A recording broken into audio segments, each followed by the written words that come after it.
The heat death question. Look up. Go on, I'll wait. Look up at the night sky. What do you see? Pinpricks of light. A silent, majestic, seemingly eternal tapestry. We've built our myths on its constancy, our calendars on its rhythms, our dreams on its infinite expanse. But what if I told you that this glorious spectacle is temporary? That the cosmos is not just expanding, but exhaling a final, slow, and endless sigh.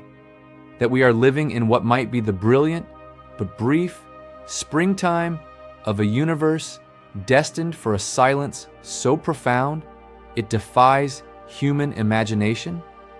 This is not just a scientific theory. This is the grandest story ever told. It's a prophecy written in the laws of physics itself. This is the heat death of the universe. And the question it poses is the ultimate one. Welcome, star travelers. Today, we're not just talking about the end of stars or planets. We're talking about the end of everything, of time, of change, of possibility itself. And more importantly, we're asking the question that haunts the edges of our consciousness. Is this truly the end, or is it a doorway to something else? Let's begin by understanding this cosmic finale. Forget explosions. Forget a big crunch. The heat death is far more subtle and, in its own way, more terrifying. It's an end not with a bang, but with a whisper. Imagine the universe as a vast cosmic casino. Right now, the lights are blazing, the wheels are spinning, the dice are rolling. Stars are the high rollers, burning through their fortunes of hydrogen in a blaze of glory. Galaxies are bustling cities of light and energy. This is the golden age, where energy is concentrated, where differences exist. Hot here, cold there, and this difference is what drives the engine of existence. It's what allows suns to shine, planets to form, and life to ask questions. But the universe has a strict rule. The house always wins. This rule is the second law of thermodynamics. In simple, mystical terms, it says that the cosmos is on a one-way journey from order to disorder, from concentration to diffusion. The cosmic casino is slowly, inevitably, running out of usable chips. Every star that burns is scattering its light and heat into the infinite cold. Every engine that runs, every thought you think, is a process that takes concentrated energy and diffuses it, spreading it out just a little bit more. We are all, right now, participating in this great cosmic scattering. Billions upon billions of years from now, the last star will flicker out. Its final photon will race across an ever-darkening expanse. The galaxies, pulled apart by the mysterious force we call dark energy, will become isolated islands of dead stars and black holes, drifting further and further into an ever-deepening void. The universe will become a quiet, dark, and cold place. But the story isn't over yet. For ages beyond counting, the black holes will be the last lords of this dark era. But even they are not eternal. Through a ghostly process at their very boundaries, they too will evaporate, releasing their final breath of Hawking radiation back into the void. And then, the final state. A universe that is a thin, uniform, lukewarm soup of fundamental particles and radiation, stretched across an infinite volume. There are no hot spots, no cold spots, no gradients, no differences. The great cosmic engine has run out of steam. Time, as we understand it, as a marker of change, ceases to have meaning, because nothing changes, nothing happens. It is a perfect, eternal, and absolute equilibrium. A final frozen moment that lasts forever. This is the heat death, the ultimate silence. This is the scientific prognosis, a cold, hard, logical conclusion. But the human spirit, the consciousness that gazes upon this prophecy, rebels. It asks the heat death question. Is that really it? Our intuition, honed in a world of cycles, day and night, life and death, the turning of the seasons, struggles to accept a true final end. And so, we venture into the realm of the mystical, the theoretical, and the magical to find answers.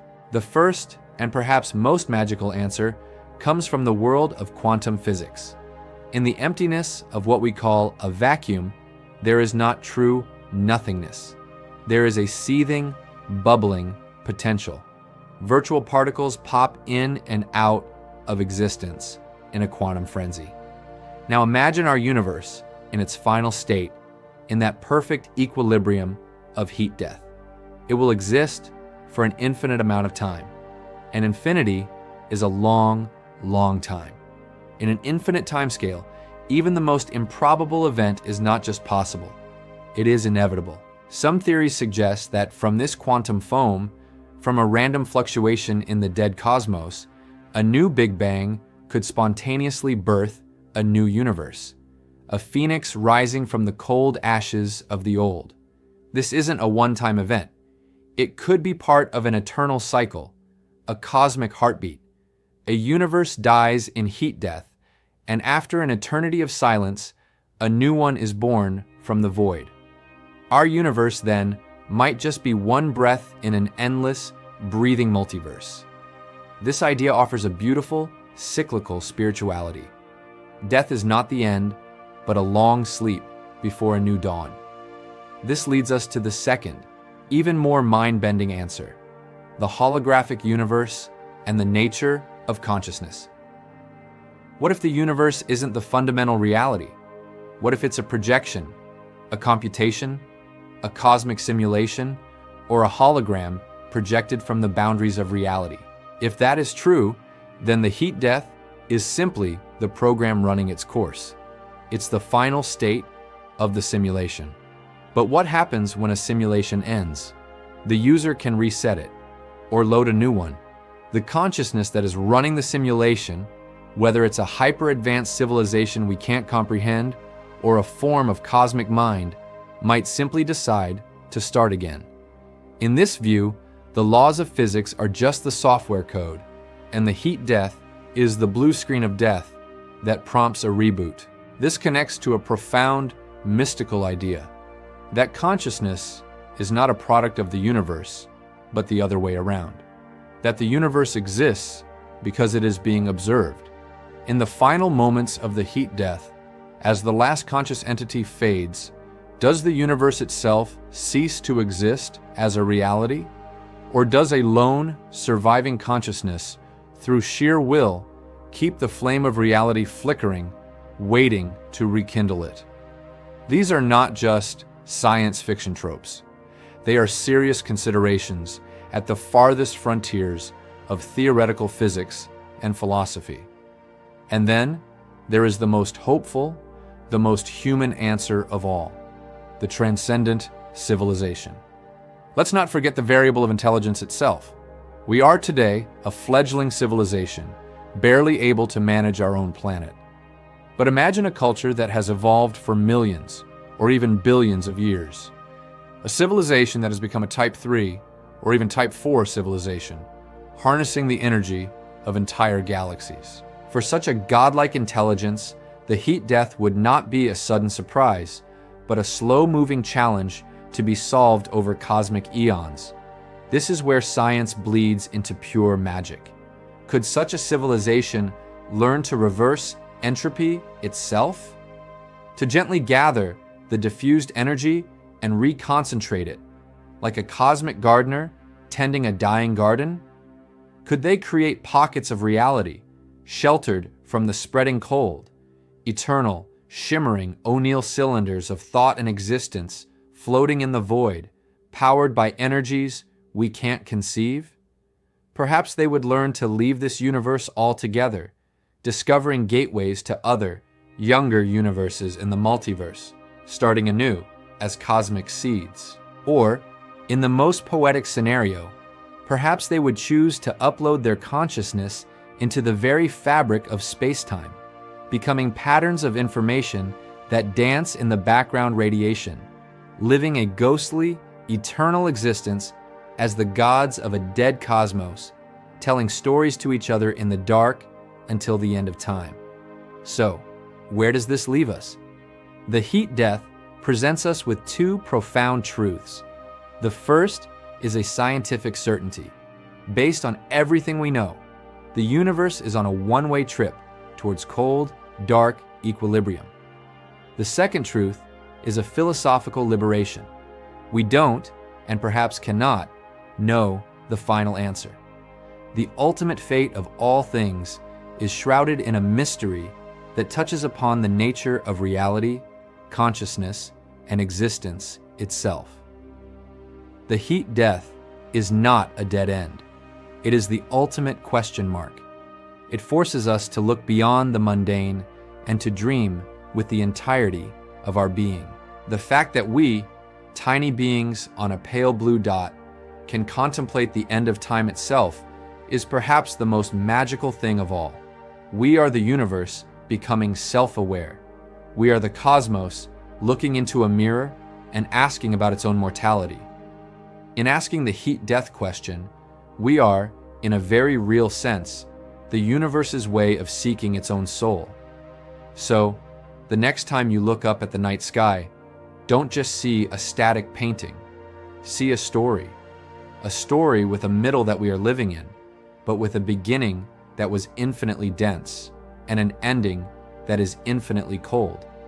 And in that vast space between the fire and the ice, we have this miraculous moment to feel, to think, to love, and to ask, what's next?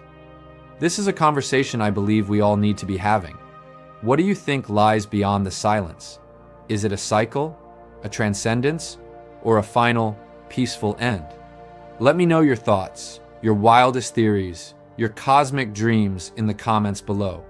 I read every single one. If this journey into the cosmic unknown sparked something in you, if you felt that sense of wonder, then please help this channel continue to explore the biggest mysteries. Hit that like button, it truly makes a difference. And subscribe so you don't miss our next adventure into the edges of reality.